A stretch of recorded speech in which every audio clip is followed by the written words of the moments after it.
sou a Shanti. Nasci na África, região hoje conhecida como Gana. Vivia com minhas 4 irmãs e minha mãe.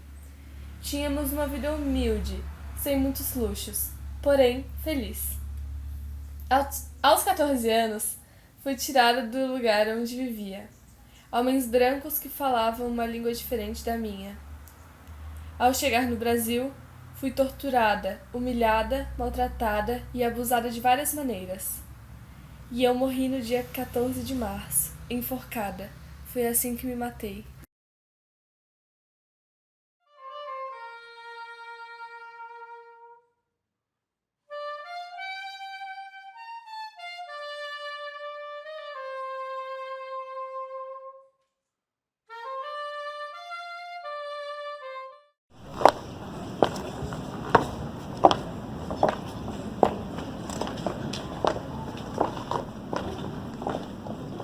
Aos 15 anos, fui vendida para um prostíbulo, onde conheci muitas mulheres como eu.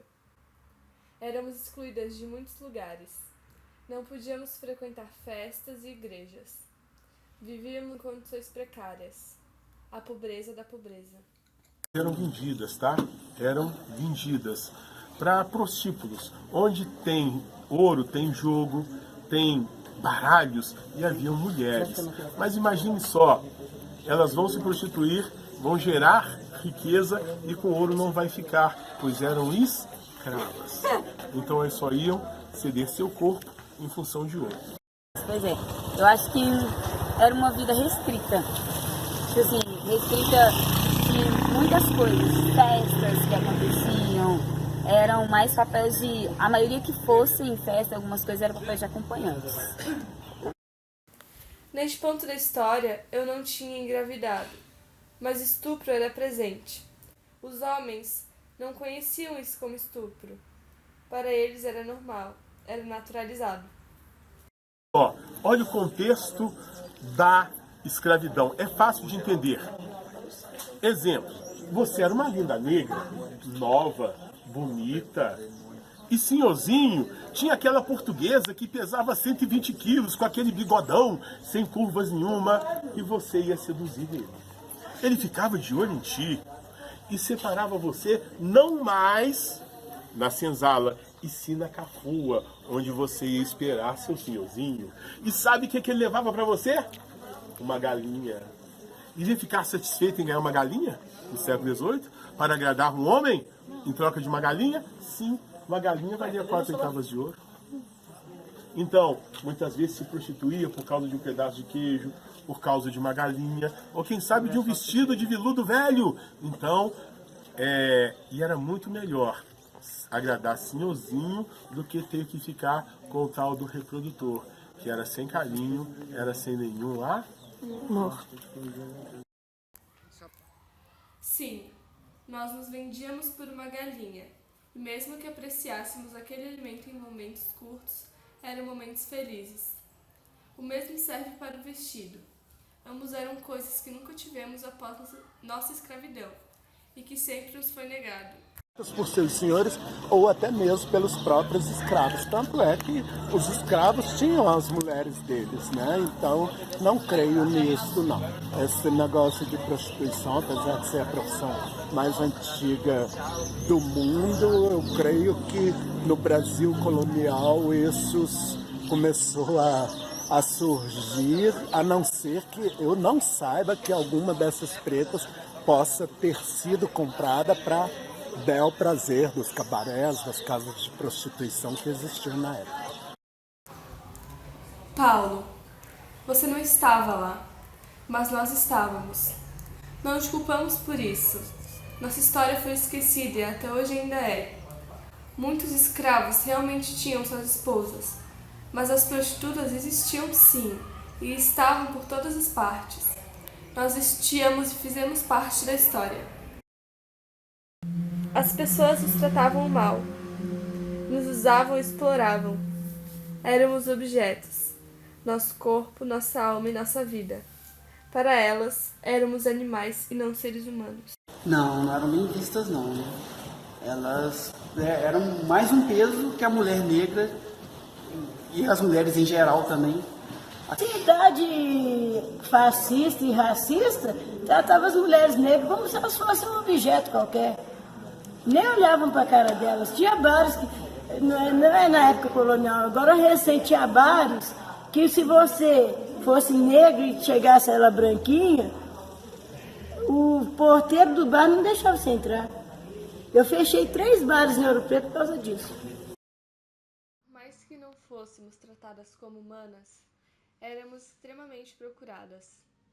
Com o tempo, me tornei o que chamavam de falada em toda a cidade de Vila Rica. Me tornei acompanhante de um português importante. Frequentei festas e eventos, apenas para a elite, da qual eu não fazia parte. Numa dessas festas, um padre se interessou por mim. A festa era dele, e lá estavam muitos religiosos e contribuintes da igreja. Eu não sabia que esse padre iria acabar com minha vida em tão pouco tempo.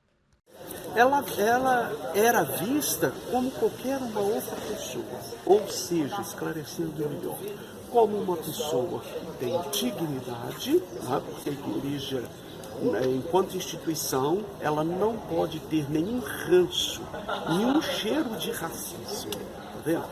Aliás, o evangelho, ele é extremamente antirracista, e racismo entendido não só de cor, porque não existe racismo só de cor. Existe racismo político, racismo de lugar. Os índios foram escravizados, tá vendo? Então a igreja ela sempre primou pela atenção à pessoa, independentemente de cor ou independentemente do seu pecado. O importante é a pessoa, é o ser humano, é resgatar a pessoa. Como os homens que tinham relações com as prostitutas poderiam obter servidão? Como? Sim, a igreja sempre foi a igreja do perdão. O perdão, ele não pode ser negado a ninguém a partir do arrependimento. Mas nesse tempo do Brasil colonial, aqui da Vila Rica, do Ouro, né, tinha-se esse costume. O homem, por exemplo, se praticava uma infidelidade, tinha uma relação com uma negra prostituta. Na confissão, pedia-se a ele, às vezes como recompensa, hoje como nós damos a penitência, tá vendo? Era em lugar de penitência. Não sei se talvez um pouco de ouro, você entendeu? Era da época, era o espírito da época, você entendeu? Então isso acontecia assim. Às vezes pedia como recompensa, né? Um tanto de ouro, às vezes para um altar, como hoje, por exemplo, nós temos isso de outras maneiras, né? A pessoa às vezes fala assim, padre, eu sou uma pessoa de posses, eu confessei, me senti bem, eu estou perdoada por Deus, né, e tal, estou arrependida. Eu queria que o senhor me desse uma penitência, por exemplo, aí, não sei se está precisando de alguma coisa aí na igreja. Eu costumo orientar como padre, eu oriento assim, você vai fazer uma obra de caridade com pobres, tá vendo? Às vezes vem uma pessoa, eu cometi um pecado do aborto. É uma pessoa de posses. Olha, eu não sou ingênuo, eu não vou pedir para a pessoa rezar Pai Nossa Maria. Pai Nossa Maria pode rezar toda hora, vocês concordam?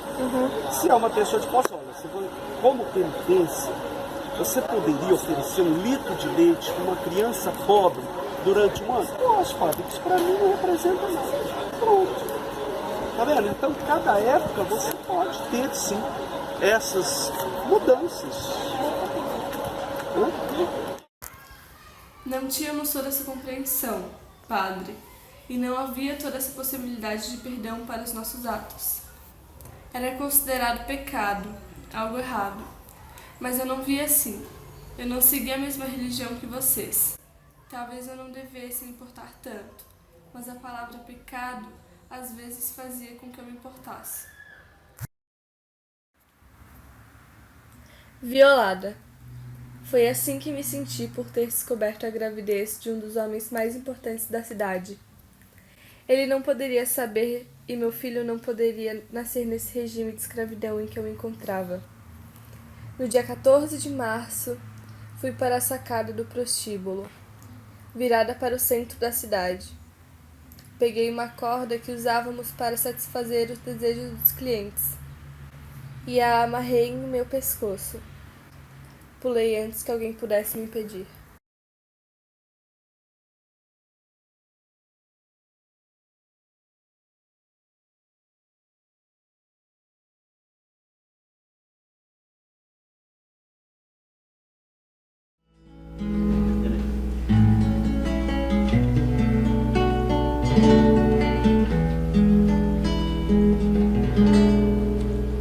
Preto é um sonho